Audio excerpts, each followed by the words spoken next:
समय की कद्र कीजिए, समय का महत्व समझिए। समय पर फल तोड़ा न जाए वो फल भी सड़ जाता है, और समय पर भोजन न किया जाए तो 56 प्रकार के भोग भी टाइम आउट होने के बाद विकृत हो जाते हैं, खराब हो जाते हैं। किस समय क्या करना है, importance of the 1 minute in life. जीवन में समय का ही महत्व है, समय से ही जीवन बना है। समय खोने का सीधा अर्थ है कि आप अपने जीवन को खो रहे हैं।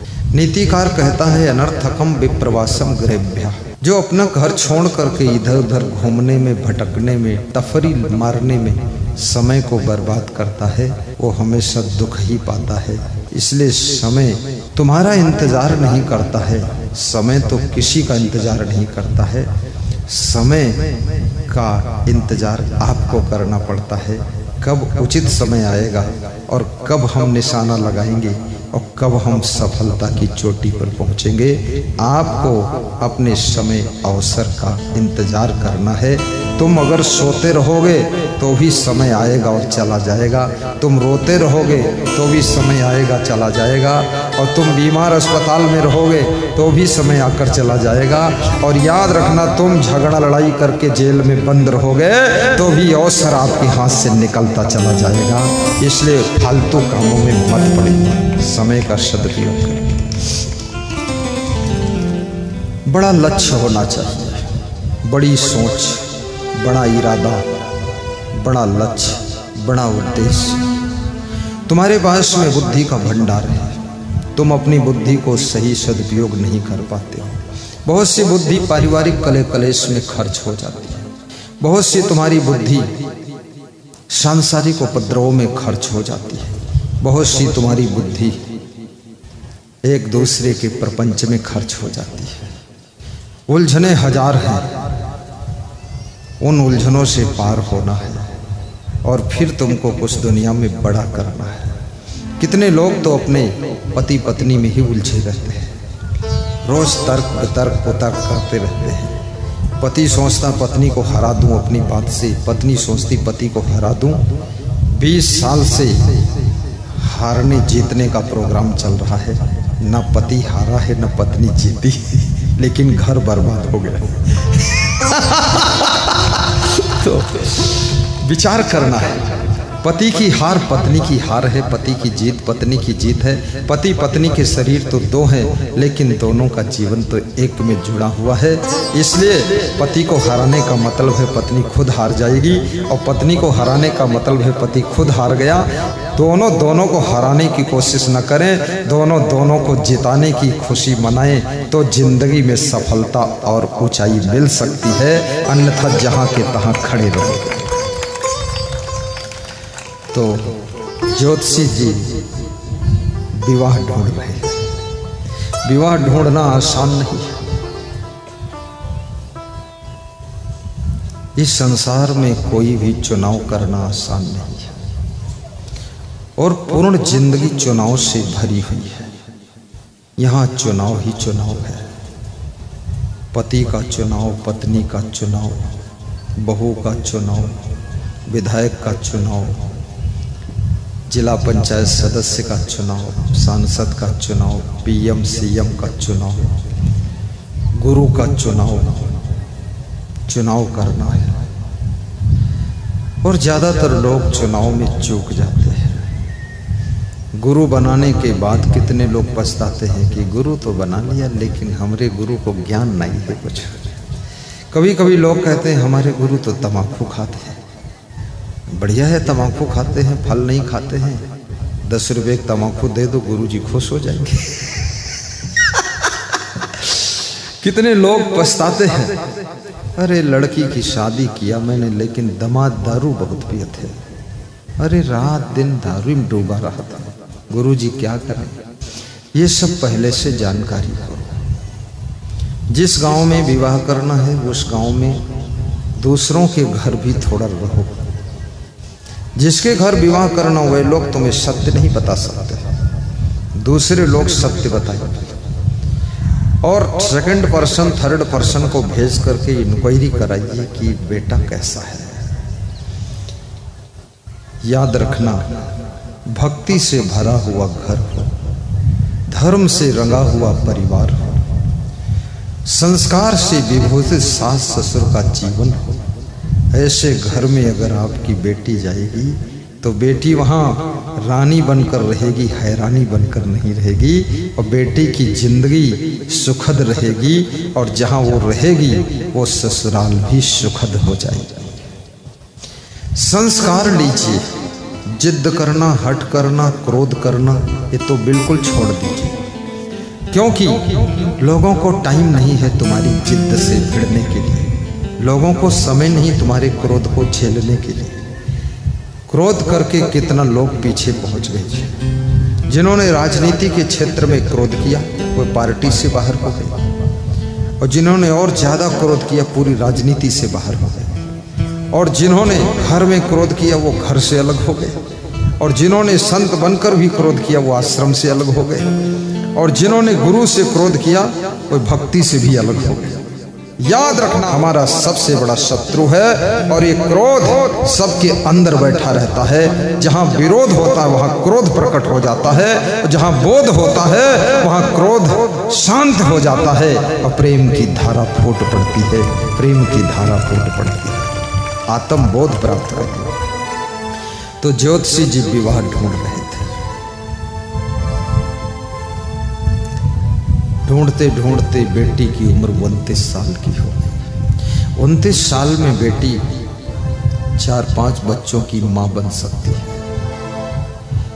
अगर 35 साल में विवाह करोगे तो फिर 30 साल तक बच्चों को केयर करोगे, तब तक उम्र तुम्हारी 65 साल हो जाएगी। और 55 साल के बाद शरीर डाउन होना शुरू हो जाता है, सबका शरीर उतरता है। 50 साल तक जवानी में चढ़ता है, फिर उतार शुरू हो जाता है। बलवान से बलवान लोग भी 60 साल की उम्र में थोड़ा धीरे धीरे चलने लग जाते हैं। 65 साल की उम्र में थोड़ा सहारा लेना पड़ने लग जाता है, और 75 साल में तो दिखता भी कम है, सुनते भी कम है, बोलते भी कम है, आराम करने की इच्छा होती है। देर में विवाह करोगे, बच्चों का पालन पोषण करते करते 65-70 साल की उम्र हो जाएगी, और तब तुम्हारा शरीर असमर्थ होगा तो बच्चों को सेटल कैसे करोगे। इसलिए अगर विवाह करना है तो विवाह भी जल्दी कीजिए, और साधु बनना है तो साधु भी जल्दी बनिए। कितने लोग साधु बनते हैं 80 साल की उम्र में, और मेरे गुरु के पास आते हैं, कहते गुरु जी हम आपकी सेवा करेंगे। तो गुरु जी ऐसा बोलते हैं कि लगता है तुम्हारी सेवा हमको करना पड़ेगा, क्योंकि हमसे ज्यादा तुम कमजोर हो, तुम मेरी सेवा क्या करो। मैं 21 साल की उम्र में संत हुआ, 15 साल की उम्र में संत होने के लिए संकल्प लिया। गुरु ढूंढते ढूंढते 21 साल उम्र हो गई, शिक्षा की योग्यता पोस्ट ग्रेजुएट हो गई तब तक। लेकिन गुरु मैंने गुजरात, राजस्थान, बिहार, न जाने कहाँ कहाँ ढूंढा, खुद गया। बड़े बड़े नामधारी गुरुओं के पास गया और देखा, सुना, रहा वहाँ, चटाई पर पड़ा रहा 3-3 दिन तक, वह फर्श पर चटाई पर गर्मी में, और गुरु की तलाश कर रहा था। उनको ये पता नहीं था जो ये बालक गुरु ढूंढने आया है ये भी बहुत बड़ा गुरु बनने वाला है, उनको ये मालूम नहीं था। बहुत लोगों ने कष्ट भी दिया, बहुत लोगों ने प्रेम भी किया, बहुत लोगों के यहाँ व्यवहार अच्छा लगा लेकिन उनका विचार अच्छा नहीं लगा। बहुत लोगों के यहाँ आश्रम अच्छा लगा लेकिन उनके आश्रम के नियम अच्छे नहीं लगे। बहुत लोगों के यहाँ तो कुछ भी अच्छा नहीं लगा, लेकिन भोजन सब जगह किया और ताली बजाकर निकलते चले गए। जो जो लोग मुझको मिले बोले हाँ तुम बहुत अच्छे हो, हमारे शिष्य बन जाओ। मैंने कहा मैं ऐसे शिष्य बनने वाला नहीं, सोच विचार कर शिष्य बनूंगा।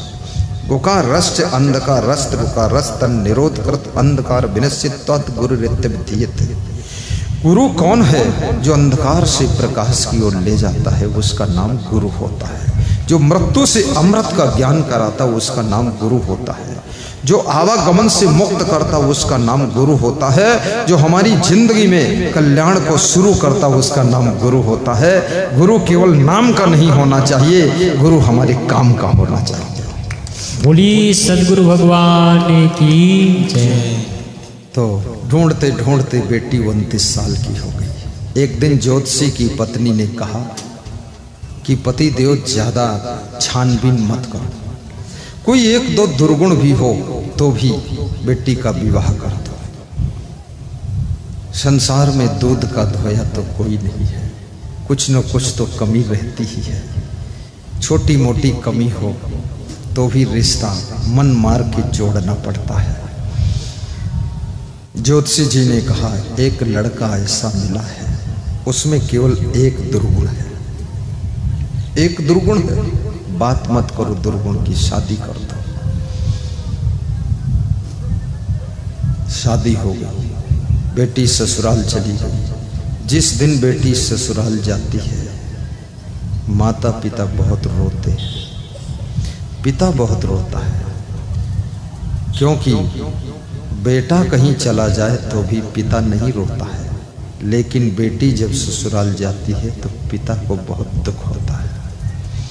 बड़े बड़े कठोर हृदय वाले पिताओं को देखा गया फूट फूट कर रोते हुए। इसलिए बेटियों को सोचना चाहिए, किसी के प्यार में मत फंसो, व्यभिचार में मत फंसो और बकवास में मत फंसो। अपने पिता के दिल को भी देखो, अपने माँ के दिल को भी देखो।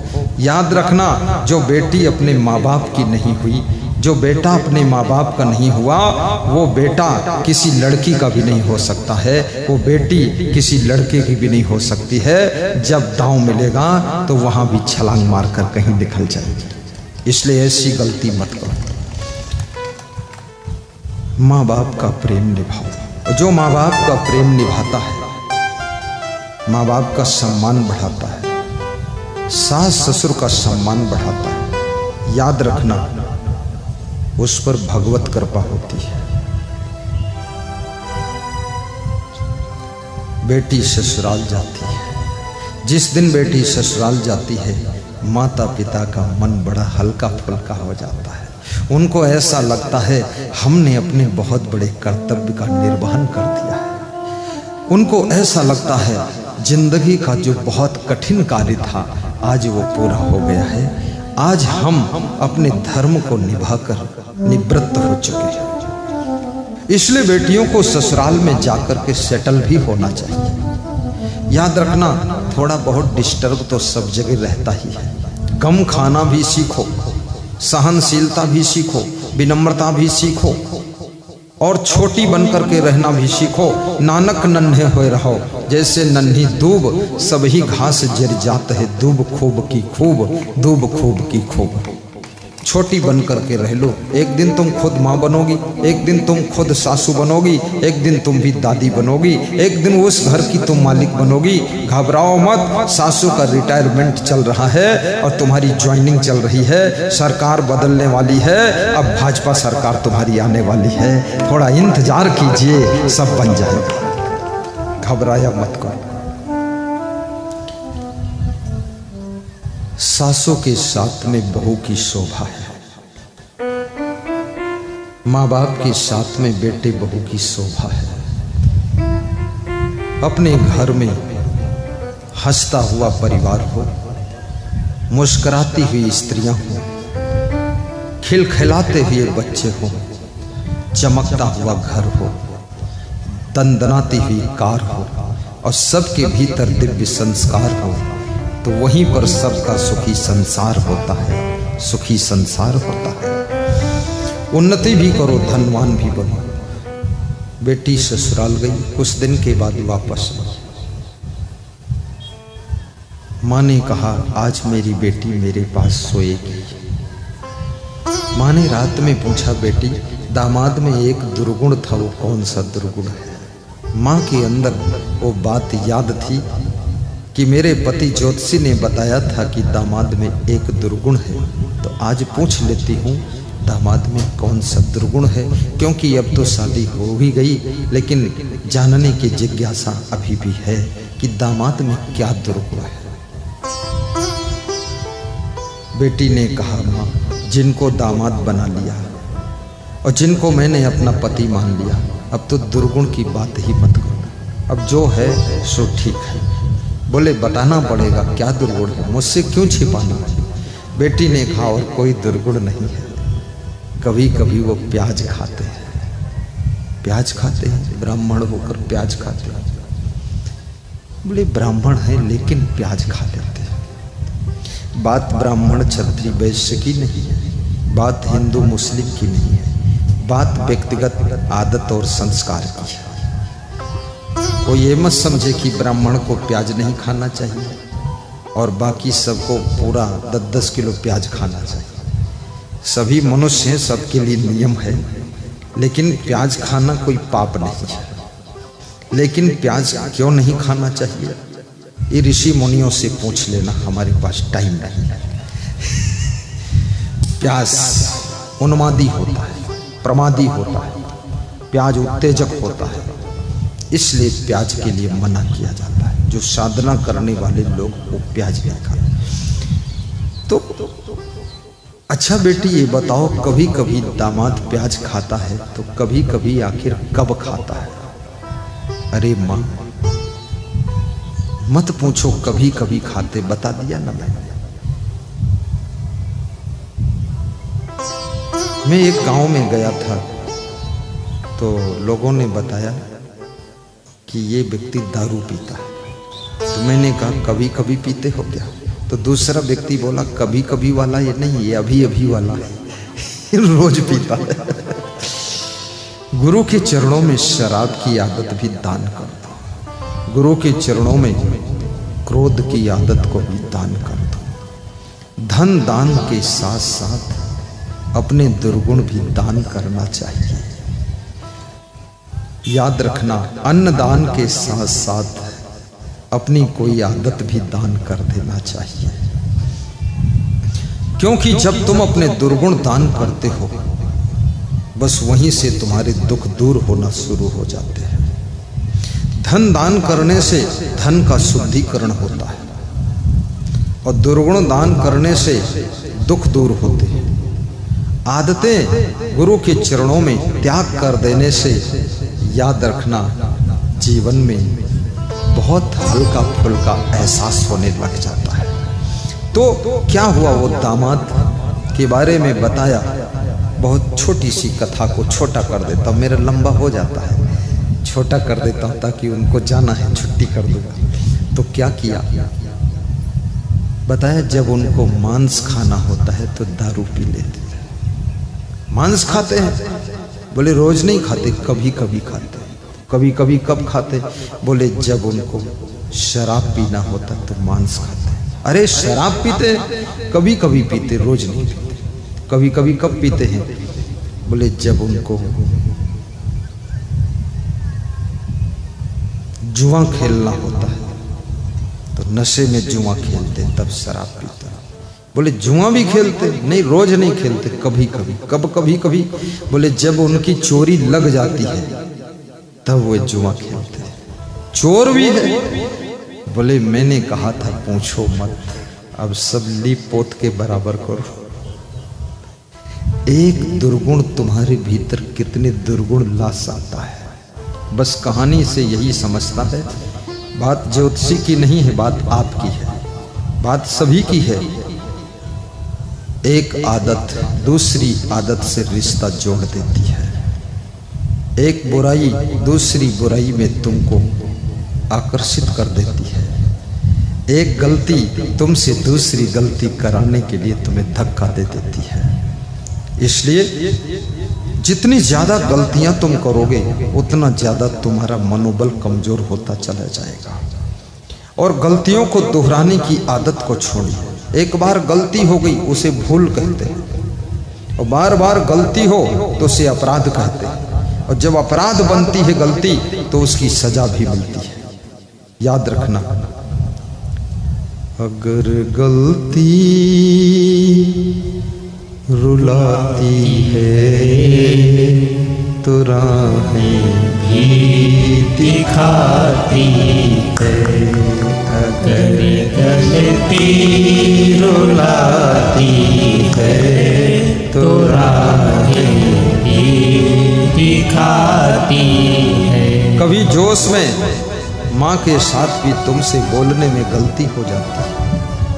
कभी पिता के साथ में व्यवहार बर्ताव में गलती हो जाती है। और कभी अपनी बहू के साथ भी चूक हो जाती है।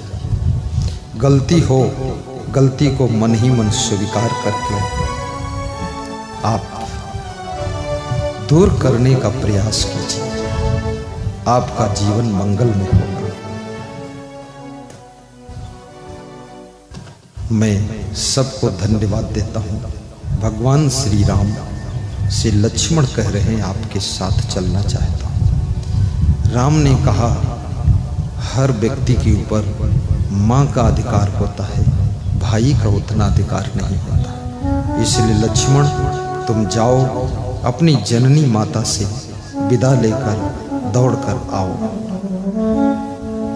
मैं अगर आपसे कह दूं मेरे साथ चलो और माँ से ना पूछो और तुम चल दो तो मेरी गलती मानी जाएगी। मैं श्रीमती मिथिलेश कुमारी जी को विदाई दूंगा। आज की ये मुख्य अतिथि, एक बार ताली बजाकर उनका आदर करें। आपका घर कायमगंज में, फर्रुखाबाद में, ज्ञान डेयरी की आप मालिक हैं और 14 जिलों में इनका दूध जाता है और घी भी जाता है, और साथ साथ में आप जिला पंचायत सदस्य भी रही, महिला आयोग लखनऊ उसमें भी कुछ रही है। और इनकी श्रद्धा बहुत है। उनकी इच्छा है एक दिन गुरु जी को बुलाऊं और मैं भी ऐसा सत्संग कराऊं, तो उनका सत्संग वहाँ भी होगा। गाड़ी इधर ही साइड में मंगा लेते, पास में बिठा लेते ना, उतना दूर क्यों ले जाओगे? हाँ, बहुत बढ़िया रहेगा। उनको व्यास का दिया आशीर्वाद देती है। उनके यहाँ भी सत्संग का टाइम दिया जाएगा। उनके पति श्री सत्य प्रकाश अग्रवाल जी हैं और उनके साथ में आए हैं सुमित पांडे, उनके पीए हैं। श्रीमान अतुल कुमार चालक हैं। श्रीमती कुमारी क्रांति कुमारी सहायिका हैं। इनको सबको आशीर्वाद देकर धीरे धीरे विदा होने की आज्ञा दे रहा हूँ। चुपके चुपके इनको ले जाए और गाड़ी में बिठा दे और प्रेम से विदा कर दे, और बाकी लोग मन को एकाग्र कर ले और भजन की कड़ी को गा ले, भाव से मुस्करा दे, साहिब बंदगी बोले, साहिब बंदगी। अगर गलती रुलाती है तो राहें भी दिखाती है। अगर गलती आइए सब लोग आइए, ताली मंद मंद बजाइए। तो राहें भी दिखाती है। गलतियाँ रास्ता दिखा जाती, गलती का पुतला गलतियाँ कुछ मार्गदर्शन कर जाती, गलतियाँ कुछ प्रेरणा देकर जाती, गलतियाँ ठोकरें देती और गलतियाँ तुमको समझा कर चली जाती है। जो गलती का पुतला है अक्सर हो ही जाती है।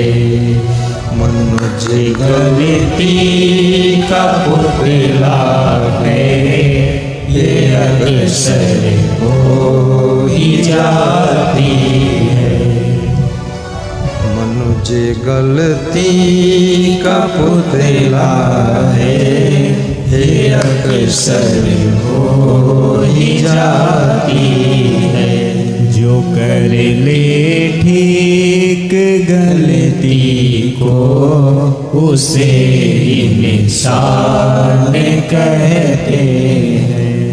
जो किसी के काम में जो आए, उसे इंसान कहते हैं।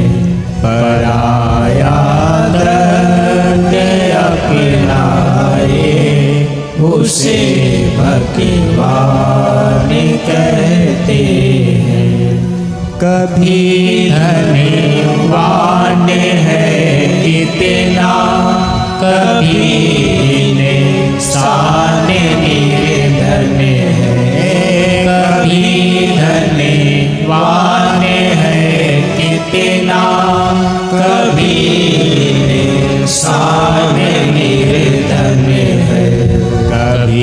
सुख समय बदलता है, कभी दुख भाग्य बदलता है, इसी वक्त का नाम जीवन है। सवेरे के सूरज का रंग छोड़ दोपहर के सूरज का रंग फिर बदलता है, संध्या के सूरज का रंग और नाम जी ऐसे मनुष्य के भाग्य के सूरज का रंग फिर संभल जाए उसे इंसान कहते हैं। जो गिर गाइए, सब गाइए, भाव से गाइए। संभल जाए शांति व्यवस्था पर सेवादार कार्य करता है, किसी भाइयों को बहनों को व्यासवादी आशीर्वाद देती है। बहुत सुंदर बनियान, गुरु की तस्वीर, बहनों को सफेद ड्रेस, सफेद दुपट्टा, प्रेम सिंह की बलिहारी, मैनेजमेंट अच्छा, उसे भगवान कहते हैं। पराई के काम जो आए उसे इंसान कहते हैं। ये दुनिया एक उलझन है, कहीं सबको तिलक लग रहा है, तिलक लगवाइए। ये दुनिया जिनकी श्रद्धा एक उलझन है, कहीं मनोकामना पूर्ण कहीं धोकर कोई जीता है हंस हंस के, कोई जीता है रो रो कर, कोई जीता है हंस हंस कर, कोई जीता है रो रो कर, कोई जीता है रो रो कर, कोई जीता है हंस हंस कर।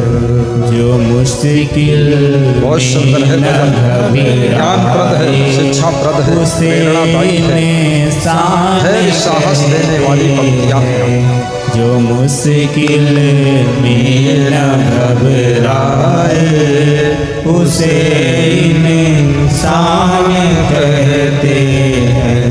किसी मुश्किलें सबके जीवन में आती हैं, जो घबराना ना घबराना, कम घबराना, ज्यादा घबराना, ये आपके विवेक की बात है।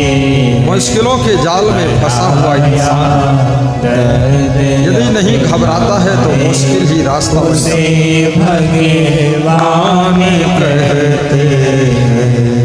उसे भगवान कहते हैं। जो मिले बांट कर खाए उसे इंसान कहते हैं। मिल बांट कर खाना है, अकेले चुरा कर नहीं खाना। जो बांट कर खाए उसे खुदा समझिए, जो खिला कर खाए उसे खुदा समझिए, और जो चुरा कर खाए उसे जुदा समझिए, उसे जुदा समझिए।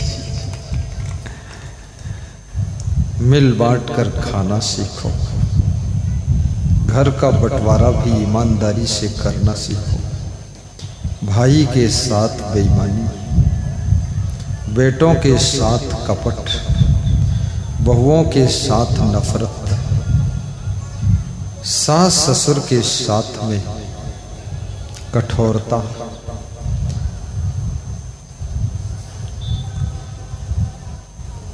ये सब जीवन में पाप बढ़ा देते हैं। बच्चों को अपना अपना हिस्सा दे दीजिए, साथ में नहीं निपट रहा है तो अलग अलग कर दीजिए, थोड़ा हिस्सा अपने लिए भी रख लीजिए। जो तुम्हारी सेवा करे लास्ट में उसको दे दीजिए। बच्चों को कुछ अंश देकर उनको उन्नति करने के लिए थोड़ा शक्ति प्रदान कर दीजिए। गम खा लीजिए सब तुम्हारा ही है, परिवार को संभाल लीजिए। मधुमक्खियां 10,000 मधुमक्खी एक छत्ते में रह लेती है, ना उनको कोई प्रवचन सुनाता है, ना रामायण भागवत सुनती है, और ना तो उनको कोई सत्संग का ज्ञान है, लेकिन उनमें कितना आपस में प्रेम है और एकता है। जहरीले से जहरीले फूलों के रस को भी वह शहद बना देती है, मधुरस बना देती है। और मधुमक्खियां परिश्रम कितना करती हैं, एक एक बूंद अपने मुंह में रस लाकर इकट्ठा करती हैं, 5-5 लीटर शहद इकट्ठा कर देती है। याद रखना, फूलों में रस तो है, लेकिन तुम फूलों के रस को शहद नहीं बना सकते हो। ये मधुमक्खियों के मुंह की लार जब उसमें स्पर्श कर जाती है, तभी फूलों का रस शहद बनता है। मधुमक्खियों की लार में भी अमृत होता है। वैज्ञानिक आइंस्टीन ने कहा है कि जिस दिन मधुमक्खियां धरती से खत्म हो जाएंगी, उसके 5 साल के बाद में मनुष्य जाति भी खत्म हो जाएगी।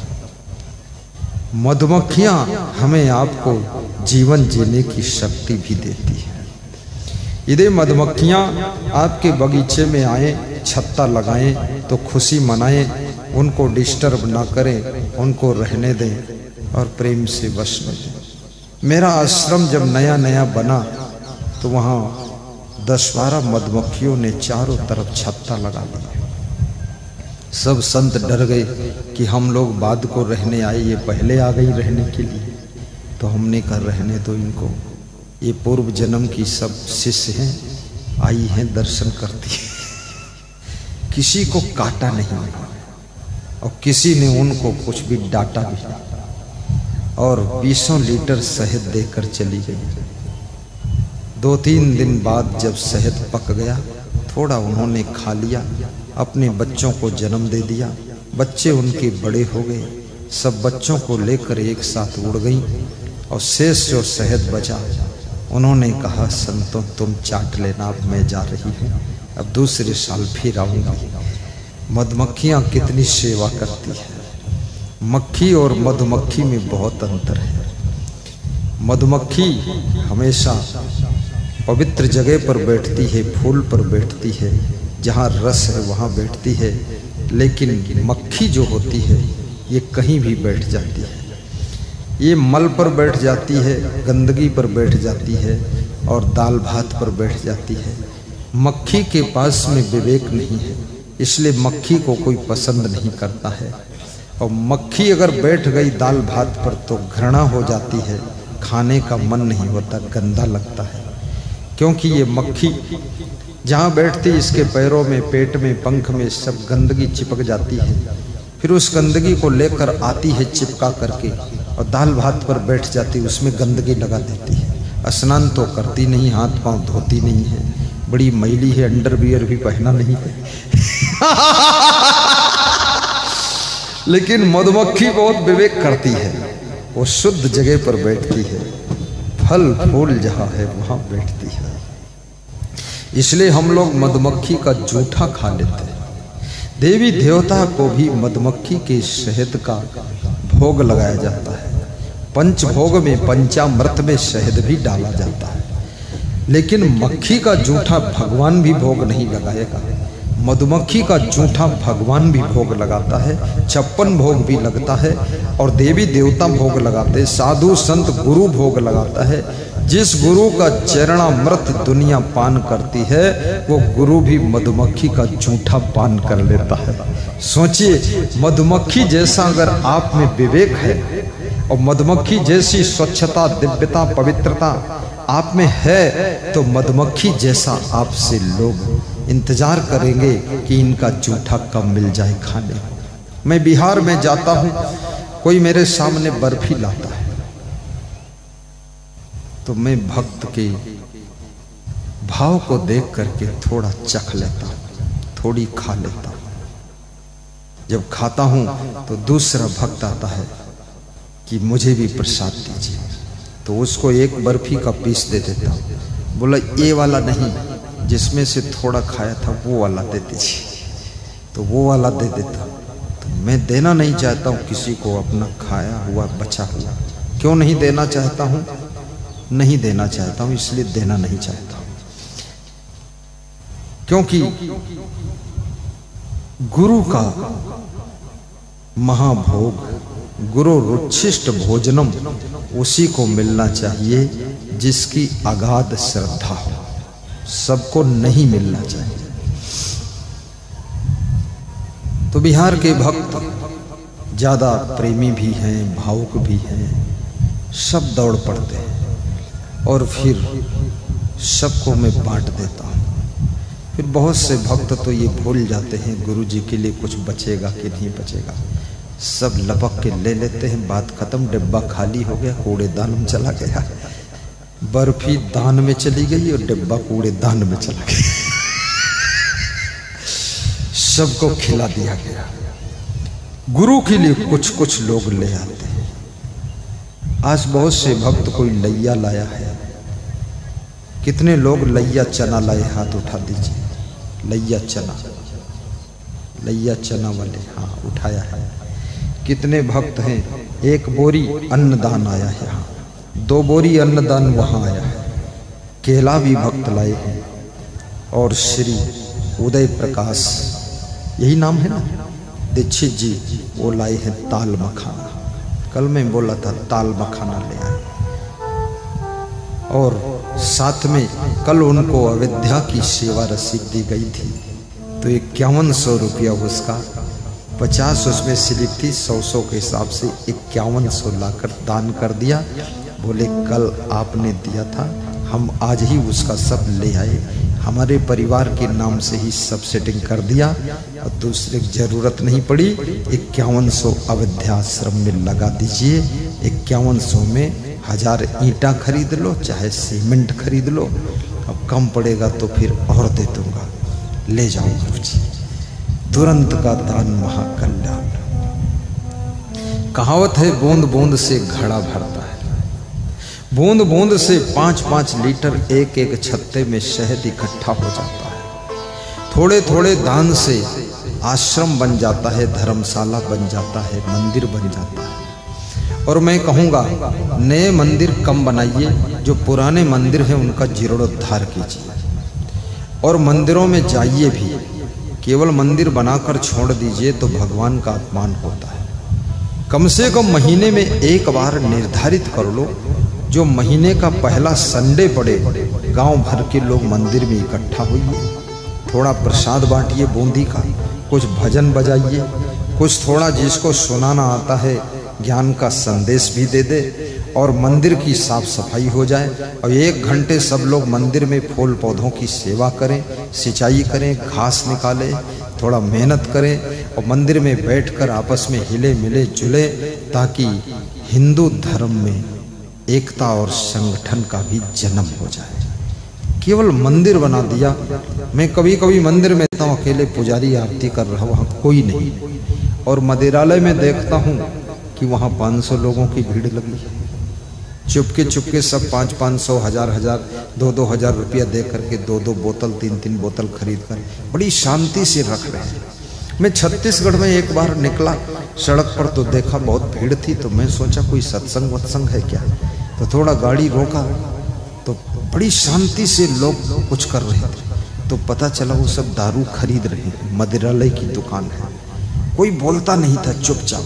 सत्संग में भी इतना चुपचाप लोग नहीं रहते, वहाँ बड़े चुपचाप शांति से ले रहे थे। ऐसा लग रहा था कोई अमृत की बोतल खरीद रहे हैं। और कुछ लोग वहीं पी लेते थे किनारे थोड़ा बैठकर, कुछ रास्ते में पीते थे, कुछ लोग घर ले जाते थे। मदिरालय मत जाइए। मांस, मछली, मदिरा, ये चीजें आपका विनाश करती है। आप मंदिर जाइए। मंदिर किसी भगवान का, हमारे हिंदू धर्म में न भगवान कम है और न देवी देवता कम है। 33 करोड़ तो देवी देवता है और 33 करोड़ देवी देवताओं की लिस्ट आज तक हमको मिली नहीं। बड़े बड़े विद्वानों से मांगा, कम से कम नाम की लिस्ट तो दे दो, नाम तो देख लो। तो बोले लिस्ट विस्ट नहीं है, ऐसे तो मान लो 33 करोड़ है। तो हमने कहा चलो ठीक है। और मंदिरों में आप जाइए भी और मंदिरों को सुंदर बनाइए, और मंदिर के पड़ोस बाउंड्री के किनारे 1-2 शौचालय भी बनाइए, वहाँ स्नान घर भी बना दे। और इतना बड़ा गांव है, 12 महीने होते हैं, हर महीने के प्रथम संडे को वहाँ प्रोग्राम रखिए। यदि गांव के लोग राजी हो जाए तो 12 संडे पड़ेंगे, 12 संडे में 12 भंडारा भी कर सकते हैं, और भंडारा खिचड़ी का भी कर सकते हो, भंडारा खीर का भी कर सकते हो, भंडारा खीर पूड़ी सब्जी का भी।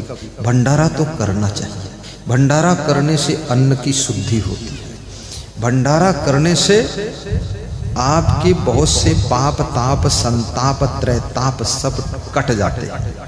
भंडारा करने से सबके दिलों में प्रेम बढ़ता है, इसलिए भंडारा बहुत बढ़िया चीज है। किसी तरह से भंडारा करना चाहिए। गुरु के आश्रम पर भी भंडारा करना चाहिए। गुरु के आश्रम पर अगर जाने का टाइम नहीं है, ऑनलाइन भंडारा कर दीजिए।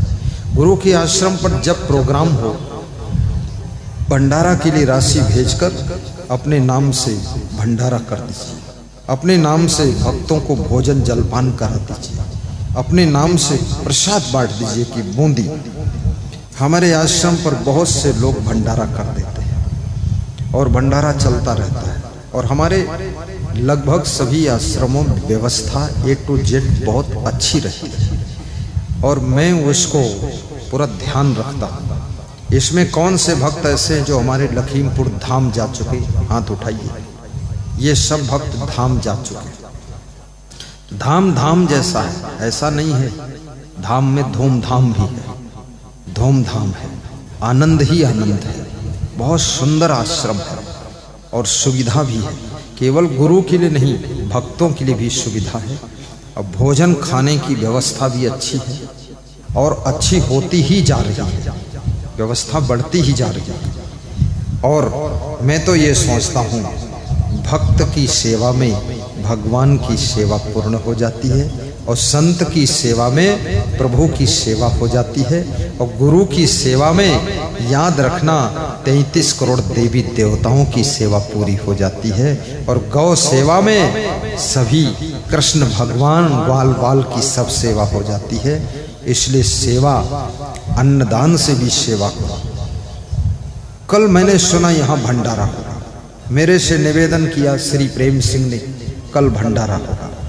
तो उन्होंने कहा आप 2 बजे आ जाइए, प्रवचन सुनाइए और फिर उसके बाद भंडारा शुरू हो जाएगा। मैंने कहा फादिल बात है। बोले फादिल बात मतलब? हमने कहा 2 बजे दोपहर में गर्मी बहुत होती है, न मैं बैठ पाऊंगा न कोई बैठ पाएगा।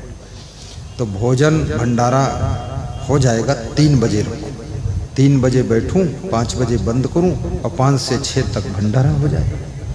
देखो भंडारा में कल खीर बनेगी, खीर बनेगी ना, खीर और पूड़ी और सब्जी, 2 सब्जी रहेगी। क्या बात है। अभी से इसलिए बता देता हूं ताकि आप तैयारी से आए। 2 सब्जी और खीर और पूड़ी घर में खा कर मत आइए, व्रत लेकर आइए। 20-20 पूड़ी खाइए। प्रेम सिंह को भी पता चल जाए कि लोग तो 5000 ही थे और 10,000 का भोजन कैसे खर्च हुआ। 20-20 खा कर जाइए। कितने लोग ऐसे हैं भी कुंभकर्ण जो 20 की वजह 40 खा लेंगे। लेकिन मैं आपसे कहूंगा भंडारा कहीं हो, पूड़ी तो खाना चाहिए लेकिन संतोष पूर्वक खाना चाहिए। अगर एक पूड़ी फेंक दिया, 1 चम्मच सब्जी फेंक दिया, बहुत पाप लग जाता है। एक पूड़ी 5000 लोग अगर फेंक दे, 5000 पूड़ी फेंका, और एक आदमी अगर 5-5 पूड़ी खाता है तो कितनी पूड़ी कितने लोगों की फेंक गई? बोलो। 1000 लोगों के खाने भर की पूड़ी फेंक दी गई है। इसलिए कृपा करके पूड़ी कभी फेंकना नहीं है। पूड़ी कम लेना है, दोबारा फिर ले लेना है। खीर भी नहीं फेंकना है, चाट के पत्तल और चाट के थाली को खा लेना है। जो चाट करके खा लेता है उस पर लक्ष्मी खुश हो जाती है और उसके घर में लक्ष्मी स्वयं आकर बसेरा करती है। जो फेंक देता है तो लक्ष्मी रूठ जाती है और उसके घर से बाहर चली जाती है। ये भी आज ही समझा दिया हूं, कल टाइम मिले ना मिले, इसलिए फेंकना मत। ना भंडारा में फेंको, किसी की बेटी के विवाह में जाओ, बेटे के यहाँ जाओ, खाना फेंकना नहीं, चाट के खा। मैं अभी एक बहुत बड़े व्यक्ति के यहाँ गया था, राम कृपाल यादव, बिहार के 55 साल से वो सांसद रहे हैं, विधायक रहे हैं और महापौर रहे हैं पटना के, बड़े नेता हैं और मोदी जी के दोस्त हैं, सब कुछ है। लेकिन जब मैंने वहाँ भोजन किया और चाट लिया कटोरी, देख रहे थे, बैठे थे पास में, बोले वाह गुरुजी मैं भी चाट कर खाता, मेरे दादाजी ने सिखाया था, आपने चाट कर खाया, मेरी श्रद्धा बढ़ गई। छीछा लेदर नहीं बचाया। कितने लोग छीछा लेदर बता देता है, सब कचरम पचरम छक छक फक फक। चाट के खा लीजिए, प्रेम से खाइए, भाव से खाइए। ये भोजन नहीं है, ये प्रसाद है, ये भगवत प्रसाद है। इसको प्रेम से खाना चाहिए और कम खाना चाहिए। ऐसा नहीं खाने के बाद हॉस्पिटल जाना पड़े, ऐसा भी नहीं होना चाहिए। कितने लोग भोजन खाते हैं 100 रुपये का और हॉस्पिटल में जाकर इलाज कराते हैं 10,000 का, क्या फायदा हुआ? ऐसा नहीं खाना, लालच में नहीं पड़ना। आज मैं तिगरा मनिकपुरा गया, तिगरा मनिकपुरा में निरंतर प्रेम बढ़ता जा रहा है, बढ़ता जा रहा है। तिगरा मनिकपुरा के घर घर में गुरु का प्रेम हो चुका है। अखिलेश प्रधान, सुशील उनके भाई, प्रभावती उनकी पत्नी, ये सब लोगों ने बहुत अच्छी सेवा की व्यवस्था किया। खीर बनाया, रायता बनाया, पराठा बनाया, पूड़ी बनाया, 3 सब्जी बना दिया। मैंने देखा फल फूल भी है। एक पराठा हमने प्रेम से खा लिया और चम्मच से खाया सब सब्जी और जो, बाकी सुरक्षित पैक करा के रख दिया कि अब भक्त जी खाएंगे। वास्तव में गुरु की सेवा करना चाहिए, संतों की भी सेवा करना चाहिए, अतिथि की सेवा करना चाहिए, गाय की सेवा करना चाहिए, पति की सेवा, परिवार की सेवा, ग्राम सेवा, देश सेवा, कुटुंब सेवा। सेवा करने से संप्रीतिश्च संकथनम भोजनम। विदुर जी ने कहा है, जो लोग परस्पर बैठकर एक साथ भोजन करते हैं, संभोजनम संकथनम संप्रीतिश्च परस्परम ज्ञातभी सह कार्याणि ना विरोधा कदाचन। अपने जाति भाइयों में, मानव समाज में कोई भंडारा हो, शादी हो, विवाह हो, सत्संग हो, मंदिर उद्घाटन हो, यज्ञ हो, भोजन भाव हो, तो सब साथ में बैठकर भी खाना चाहिए और साथ में कथन करना चाहिए, आपस में बातचीत भी करना चाहिए और परस्पर एक दूसरे से प्रेम चर्चा भी करना चाहिए। अपने जाति भाइयों का एक दूसरे का कदाचित ना विरोधा कदाचन, कभी भी विरोध नहीं करना चाहिए, बल्कि उनके कार्यों में सहयोग करना चाहिए। ज्ञात भी सह कार्याणि, आपस में एक दूसरे को सहयोग ऐसे करना चाहिए जैसे नगला चेतराम में यहाँ हजारों कार्यकर्ता सहयोग कर रहे हैं, बनियान पहनकर खड़े हैं, बेटियां सहयोग कर रही हैं, गांव का बच्चा बच्चा सेवा में लगा है। हमारे प्रेम सिंह कह रहे थे, मैं एटा रहता हूँ लेकिन गांव के प्रति मेरा बहुत प्रेम था, इसलिए सत्संग करवा रहा हूँ। लेकिन गुरुजी अब क्या करूँ, मैं तो वहाँ रहता हूँ, यहाँ सेटिंग नहीं कर पाता हूँ। मैंने कहा तुम घबराओ मत, तुम सेटिंग नहीं करोगे, गांव के लोग सेटिंग करेंगे। तुम तो डेट ले लो, फिर देखो गांव के लोग सेवा करेंगे। तुम तो केवल हमको बुला लो, गांव के लोग संभाल लेंगे। और वही हुआ। नगला चेतराम में मैं पहली बार इस इलाके में आया हूँ। मैं भी सोचता था कैसा इलाका होगा, कैसे लोग होंगे, कैसी स्त्रियां होंगी, लेकिन यहाँ सब ऐसे हैं, कैसे हैं, जैसे हैं तैसे हैं, ऐसे हैं जैसे देवी देवता होते हैं, सब सेवा में लगे हैं, कोई प्रॉब्लम नहीं। सब पूर्व जन्म की पहचान है, पूर्व जन्म के भगत हैं सब। और गुरु जी भी ऐसे आपके साथ रहते हैं जैसे लगता है बहुत पहले से हमारे दोस्त जैसे हैं, बिल्कुल खुश होकर तालमेल बिठाकर घुल मिल के रहते हैं। और शक्कर जब तक पानी में घुले ना तब तक मिठास नहीं आती है, जब तक गुरु और भक्त घुल ना जाए तब तक जीवन में भी कोई प्रेम की मिठास नहीं आती है। तो घुल मिल जाना है। हम तुम घुल मिल गए, और घुल मिल गए सब ढुलमुल खत्म हो गया। प्रेम से रहना है। और भंडारे में कल बहुत बड़ा सहयोग भी करना है, परोसने में, खिलाने में, सबको बैठकर पंगत कराई जाएगी। बैठकर पंगत होगी ना, सब बैठकर खाएंगे। हाँ, बहुत प्रेम से खाना है और खिलाना भी है, पानी भी सबको पिलाना है। सेवा का मौका बार बार नहीं होता है, पहली बार गुरु भगवान आए हैं, ऐसा नहीं कि रोज रोज आने वाले हैं। अभी मैंने श्री भूरे सिंह यादव से पूछा कि तुम्हारे गांव में कब मैं गया था देवपुरा में। कहाँ गए भूरे सिंह? भूरे सिंह कहीं निकल गए क्या? भूरे सिंह बुला लो। इनके पास 3 ईंट भट्ठा है। जब हम गए थे 1 भट्ठा था, 3 भट्ठा होगा। तो उन्होंने कहा 2018 में गुरुजी प्रोग्राम हुआ था। अरे मैंने कहा 8वां साल चलने लगा, मेरे को तो लगता था 2-3 साल पहले ही हुआ है। बोले बहुत समय बीत गया गुरुजी, इच्छा तो है प्रोग्राम करने की, परंतु गृह कारज नाना जंजाला ते दुर्गम शैल विशाला। कौन है ऐसा जिसके मन में प्रोग्राम करने की इच्छा ना है? लेकिन बस वही है, गृह कारज नाना जंजाला ते अति दुर्गम शैल विशाला। शिवपाल सिंह यादव और उनकी धर्म पत्नी श्रीमती, क्या नाम है? अनीता, श्रीमती अनीता देवी खड़े हो गए। ये कह रहे थे मुझे प्रोग्राम तो करना है गुरुजी, लेकिन नोएडा दिल्ली में मकान बन रहा है, थोड़ा कसर है, वो हो जाए फिर प्रोग्राम यहाँ भी कर दूंगा भलोल गांव में, भलोल है ना, और वहाँ भी कर दूंगा नोएडा दिल्ली में, लेकिन अभी नाना जंजाल है थोड़ा। ये हमारे श्रीमती अलका देवी के मन में होता मैं भी प्रोग्राम कर दूं, और वही नाना जंजाल।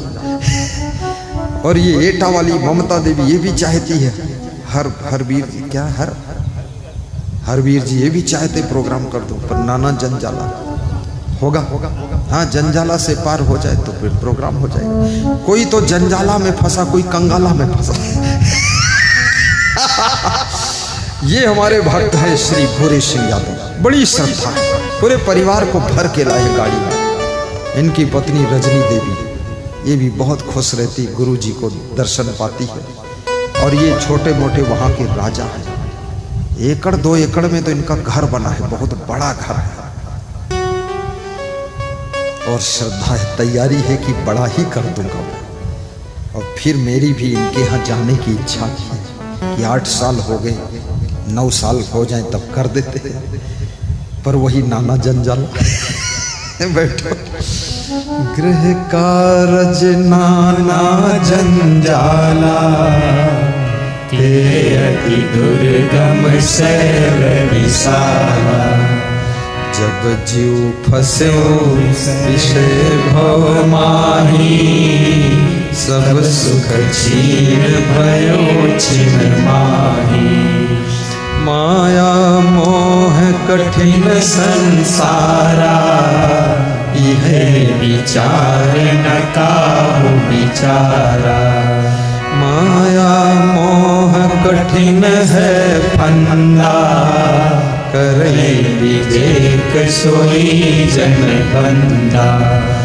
मोह सकल व्याधि निकर मूला, जयते पुनि उपजय बहुसूला। मोह निशा सब सोवन हारा, देख स्वप्न अनेक प्रकारा। यह जग जामिन जागहि जोगी, परमारथी प्रपंच वियोगी। जानिहि तबहि जीव जग जागा, जब सब विषय विलास विरागा। मुद मंगलमय संत समाजो, जो जग जंगम तीरथ राजू। सो तुम जानहु अंतर्यामी, पूर्वहु मोर मनोरथ स्वामी।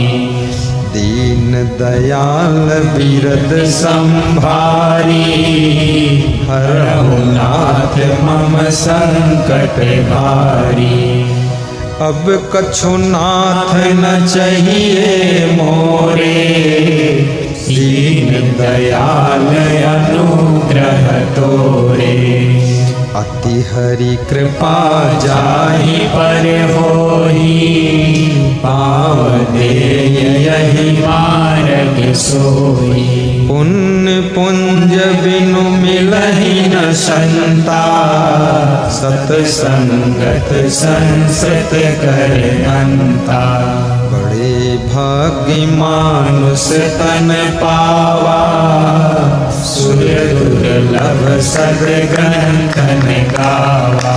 बड़े भाग्य मानुष तन पावा, गाइए सब गाइए।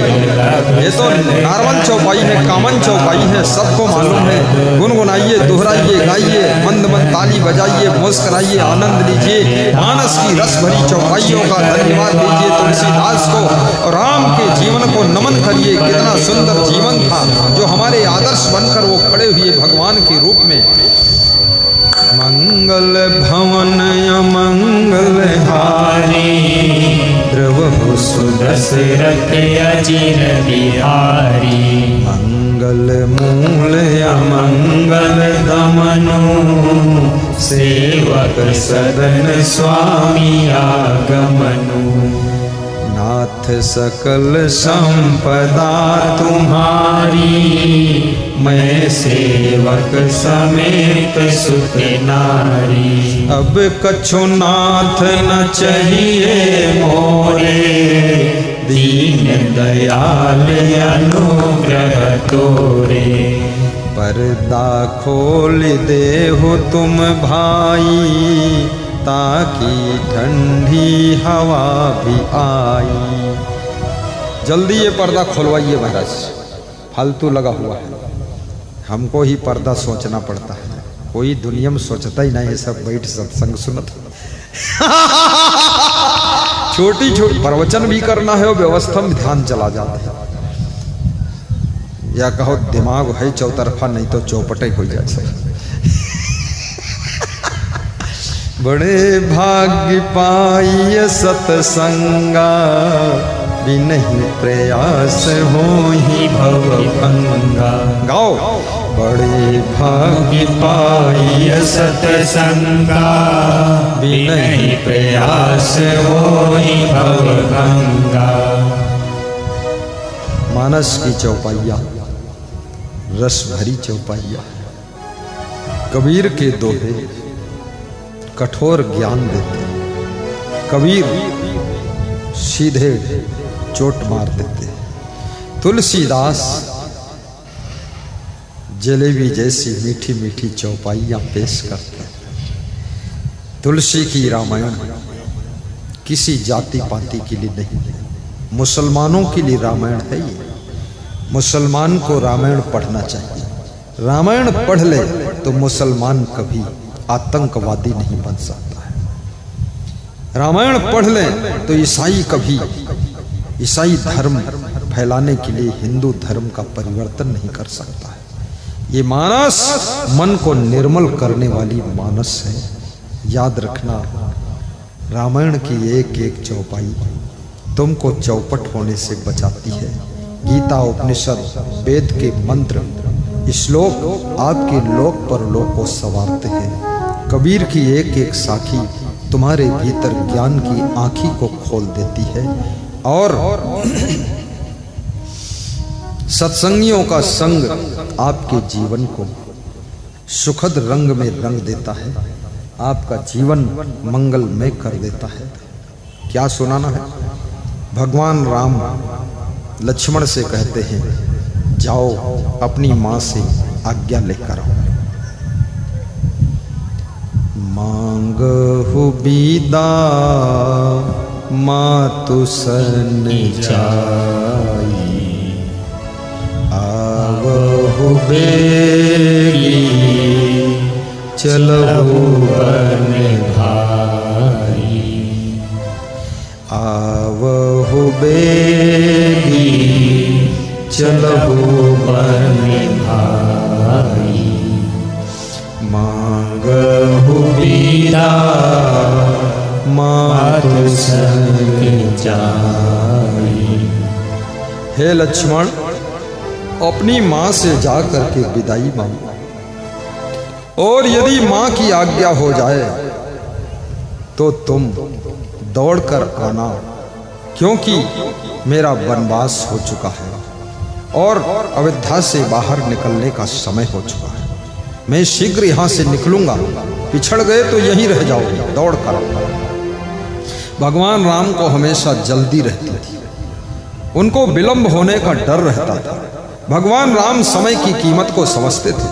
केवट से भी यही कहते हैं कि हो तो विलंब उतारो पारो।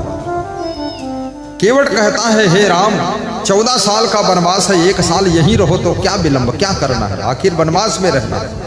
तो राम ने कहा, वनवास तो बहाना है, वन में बसने वालों को सुखी करना है, वन में राक्षस जो आतंकवाद फैलाए उनका नाश करना है, और साधु संत को शांति देना है और जनता को सुख देना है। ये 14 साल में काम हो जाएगा, यहाँ 1 मिनट गंवाना नहीं। भगवान राम समय की कीमत को कितना समझते हैं। अगर उन्नति करना चाहते हो, समय की कीमत को समझो। फटाफट स्नान किया करो, फटाफट बिस्तर लगाया करो, फटाफट भोजन बनाया करो, और फटाफट कपड़े धोया करो, फटाफट झाड़ू लगाया करो। सारा काम फटाफट करो, गाड़ी भी फटाफट धो, झपट के लपक के कर लो। ऐसा नहीं है, कितने लोग नहाने जाते हैं, बाल्टी से पूछते हैं तुम्हारे में पानी भरूं कि ना भरूं। बाल्टी कुछ नहीं बोलती तो पीछे पत्नी खड़ी हो कहती, अरे भर लो, पूछो ना। उसके बाद फिर बैठत है तो कहा पानी खोपड़ी पर डालूं कि ना डालूं। टाइम पास करते हैं, टाइम पास नहीं करना। जो टाइम पास करता है वो अपनी जिंदगी में फेल हो जाता है, और जो टाइम का सदुपयोग करता है अपनी जिंदगी में पास हो जाता है, जिंदगी में पास हो जाता है। इसलिए टाइम को समझो। मांगहु बिदा मातु सन जाई, आवहु बेगी चलहु बन भाई। हे भाई लक्ष्मण, दौड़ कर। और जब विदा मांगने गए तो सुमित्रा जी क्या कहती है? हे लक्ष्मण, जहाँ राम तहाँ अवध निवासु, जहाँ भानु तहाँ दिवस प्रकाशु, जहाँ संत तहाँ तीरथ वासु, जहाँ राम तहाँ अवध निवासु। जहाँ सूर्य है वहाँ दिन है, प्रकाश है। जहाँ राम है वहीं अयोध्या है। अयोध्या से अगर राम चले गए तो समझ लो अयोध्या अब अयोध्या नहीं। राम वन में रहेंगे तो वन अयोध्या बन जाएगा, और राम अयोध्या से चले जाएंगे तो अयोध्या तो पूरा जंगल हो जाएगा। याद रखना, जहाँ अगरबत्ती जलती है खुशबू वहाँ रहती है। जहाँ भगवान है वहीं अयोध्या है, और जहाँ पर श्रद्धा है वही भक्ति है। जहाँ प्रेम है वही रिश्ते हैं, और जहाँ परिश्रम है वही विकास है, और जहाँ आलस्य है वही विनाश है, और जहाँ क्रोध है वही विरोध है, और जहाँ बोध है वही शोध और शांति है। इसलिए सुमित्रा समझा रही है कि वो माँ धन्य है जिसका पुत्र भगवान की भक्ति करता है। जिसकी संतान गुरु की शिष्य हो, प्रवचन सुनती हो, शाकाहारी हो, जिसके पुत्र पुत्री सत्संग में रुचि लेते हो, ऐसी माँ धन्य है, वो पिता धन्य है। धन्य माता पिता धन्य गोत्रम धन्यम कुलोद्भवा धन्य च वसुधा देवी यत्र श्राद्ध गुरु भक्तता।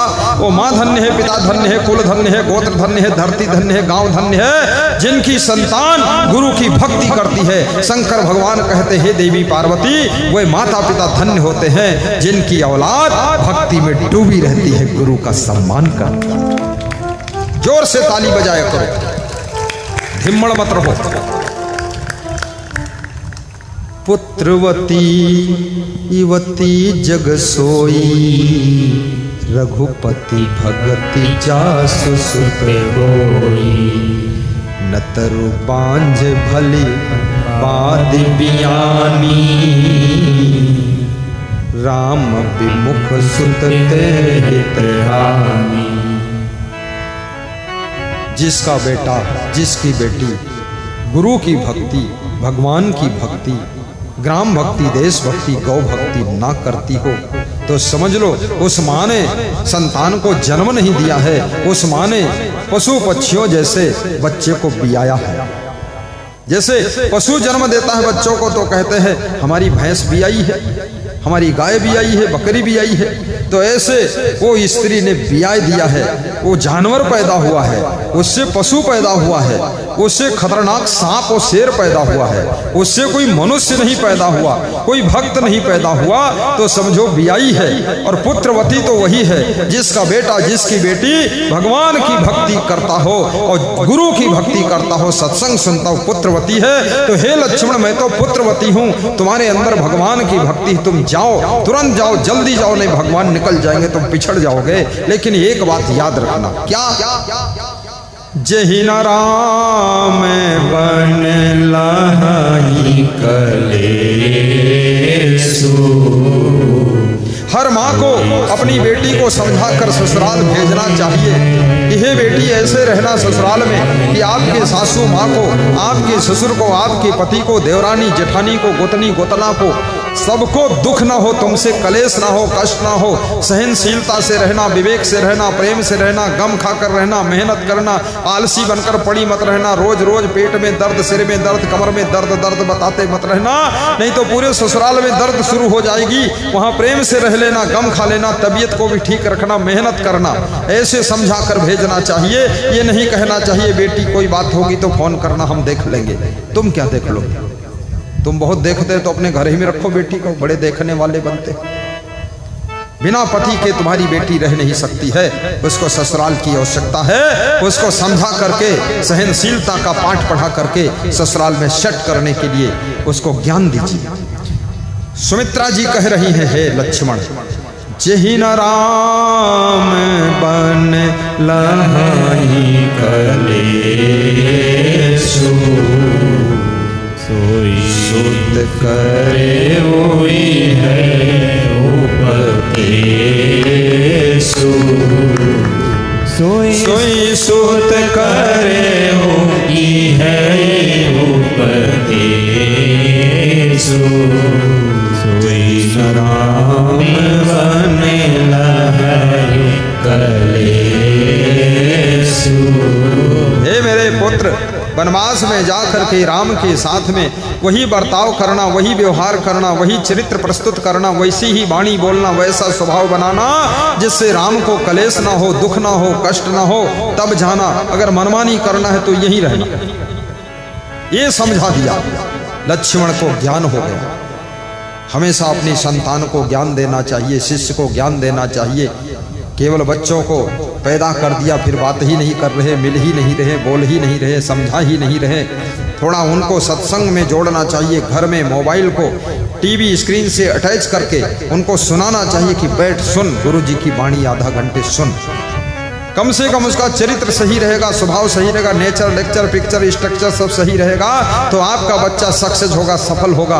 अन्यथा अगर मन बिगड़ गया, जीवन बिगड़ जाएगा आपका बच्चा। ना तो दुनिया में सफल होगा, ना घर में सफल होगा, आपके साथ में भी दुर्व्यवहार करेगा, आपको दुख देगा। इसलिए बच्चे को सत्संग जबरदस्ती बिठाकर सुनाना चाहिए।